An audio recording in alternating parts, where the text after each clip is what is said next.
मध्ये भाजप पुरस्कृत आघाडी विजयी दिशेने नगराध्यक्षपदी भाजप उमेदवार नंदकिशोर मुंदडा विजयी झालेले आहेत।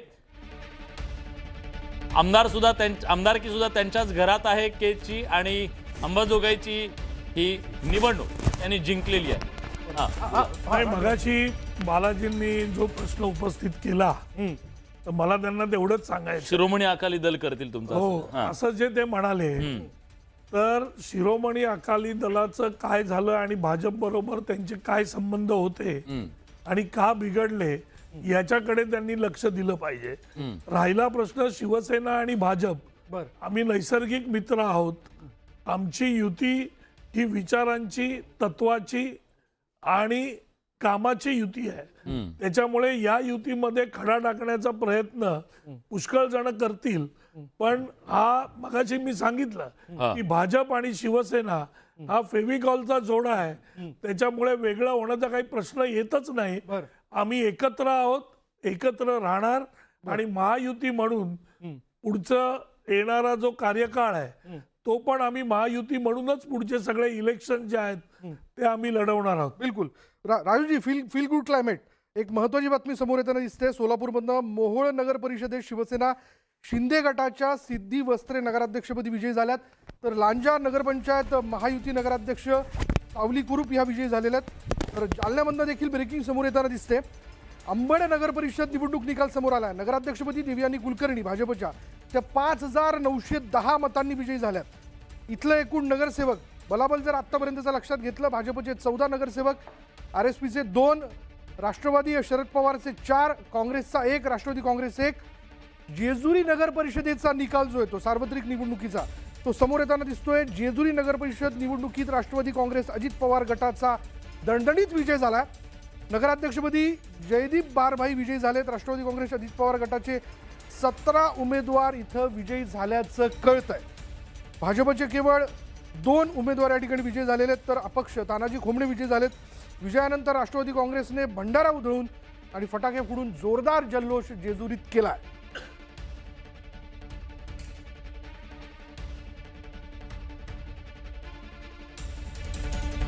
चला आता या क्षणापर्यंतचा अपडेट आपण जाणून घेऊयात।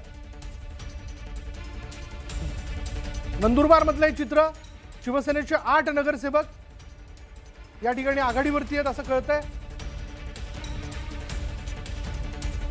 मालवण नगराध्यक्ष पदाच्या निवडणुकीत शिवसेना उमेदवार विजयी झालेला आहे। या निवडणुकीकडे सगळ्यांचं लक्ष होतं। आता या क्षणाची महत्त्वाची बातमी आपण बघतोय, लांजा नगरपंचायतीत महायुती विजयी झालेली आहे। मोठा अपडेट आता या क्षणाचं, लांजा नगरपंचायतीत महायुतीच्या सावली कुरूप ह्या विजयी झालेल्या आहेत। लांजा नगरपंचायतीत महायुती विजयी झालेली आहे। एका पाठोपाठ एक सुपर संडेचा हा निकाल जो आहे नगरपंचायत नगर परिषदेचा समोर येताना दिसतोय आणि जेजुरीत राष्ट्रवादीचा दणदणीत विजय झालेला आहे। आत्ताच या क्षणाला मी थोड्या वेळापूर्वीच आपल्याला सगळ्यांना अपडेट सांगितलं की जेजुरी नगर परिषद निवडणुकीत राष्ट्रवादी काँग्रेस अजित पवार गटाचा दणदणीत विजय झाला आहे। नगराध्यक्षपदी जयदीप बारभाई हे विजयी झालेत। राष्ट्रवादी काँग्रेस अजित पवार गटाचे 17 उमेदवार विजयी झालेत, तर मालवण नगराध्यक्ष पदाच्या निवडणुकीत शिवसेना उमेदवार जो आहे तो विजयी झाला आहे। शिवसेनेच्या ममता वराडकर इथं विजयी झाल्याचं कळतंय। म्हणजे कणकवलीचा अपडेट देखील समोर येणं आवश्यक आहे, ते देखील थोड्या वेळात येईल। पण मालवण नगराध्यक्ष निवडणुकीत शिवसेना उमेदवार जो आहे तो विजयी झालेला आहे। आणि कंधारमध्ये, मराठवाड्यातल्या कंधारमध्ये आपण बघतोय काँग्रेसचे शहाजी दळगे विजयी झालेत। नगराध्यक्षपदाच्या निवडणुकीत नळगे हे विजयी झालेले आहेत, हे देखील अपडेट समोर येताना दिसतंय। आजचा रविवार, आजचा सुपर संडे आणि त्यात येणारे निकाल, राष्ट्रवादीच्या प्रतापराव पाटील चिखलीकरांना मोठा धक्का बसलेला आहे।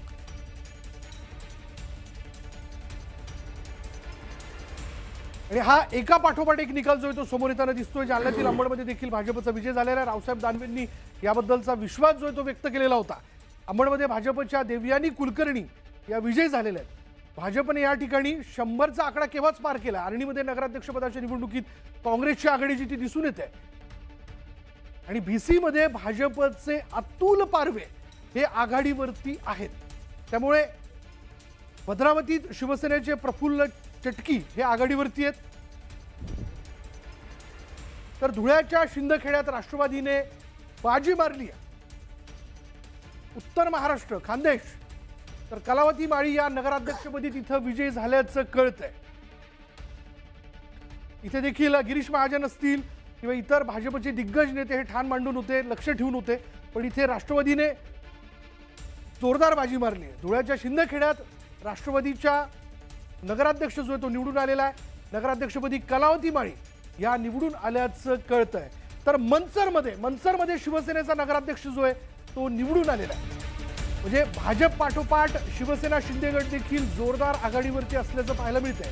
आमदार वळसे पाटलांना या ठिकाणी मोठा धक्का बसलेला आहे. तर कारंजामध्ये MIMचे 6 उमेदवार जे आहेत ते विजयी झालेले.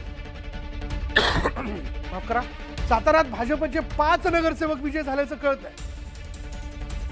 साताऱ्यात भाजपने आपली आघाडी कायम ठेवलेली आहे.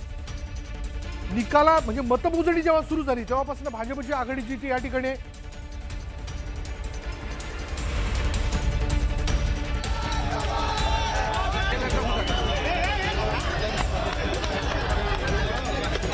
मंडळी गुलाल कोण उधळणार याची उत्सुकता सगळ्यांनाच होती. आणि आता विजयाचा जल्लोष जो आहे तो ठिकठिकाणी केला जातोय.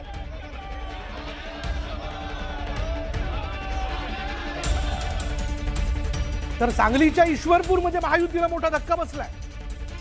राष्ट्रवादीच्या जयंत पाटलांनी एक हाती सत्ता जी आहे ती उडून आणली आहे. ईश्वरपूरमध्ये राष्ट्रवादीचे म्हणजे राष्ट्रवादी शरद पवार गटाचे 23 नगरसेवक या ठिकाणी विजयी झालेले आहेत. सांगलीच्या ईश्वरपूरमध्ये महायुतीला मोठा धक्का बसलाय. जयंत पाटलांची रणनीती जी आहे ती या ठिकाणी यशस्वी झाल्याचं आपण पाहतोय. जयंत पाटलांनी एक हाती सत्ता जी आहे ईश्वरपूरमध्ये म्हणजे आधीचं इस्लामपूर आताचं ईश्वरपूर या ठिकाणी राष्ट्रवादीचे 23 नगरसेवक जे आहेत ते विजयी झाल्याचं आपण बघतोय. एका पाठोपाठ एक अपडेट जे ते समोर येताना दिसतंय. आत्तापर्यंतच्या अपडेटवर रवी किरणजी आपण बघतोय की स्थानिक नेत्यांनी म्हणजे तिथल्या आमदारांनी आपली नगर परिषद नगरपंचायत राखली ईश्वरपूर.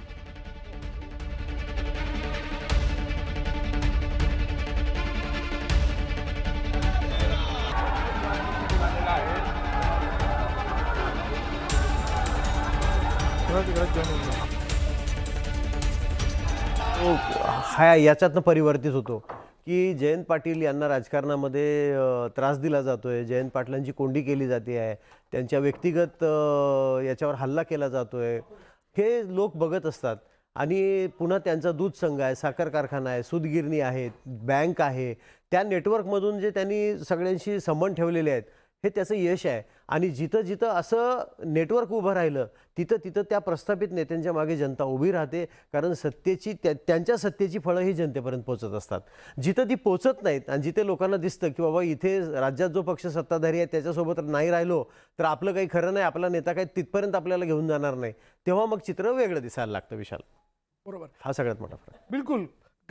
मला भाजपचे प्रवक्ते ते देखील चर्चेत आपल्या सहभागी झालेले आहेत. मला आपल्याला विचारायचं आहे म्हणजे आत्तापर्यंतचा एकूण निकाल लक्षात घेता 100 आपण केव्हाच पार केली, पण हेही तितकंच खरं की जनतेने तुमच्यावरती विश्वास दाखवला त्यामुळे तुमची जबाबदारी वाढली.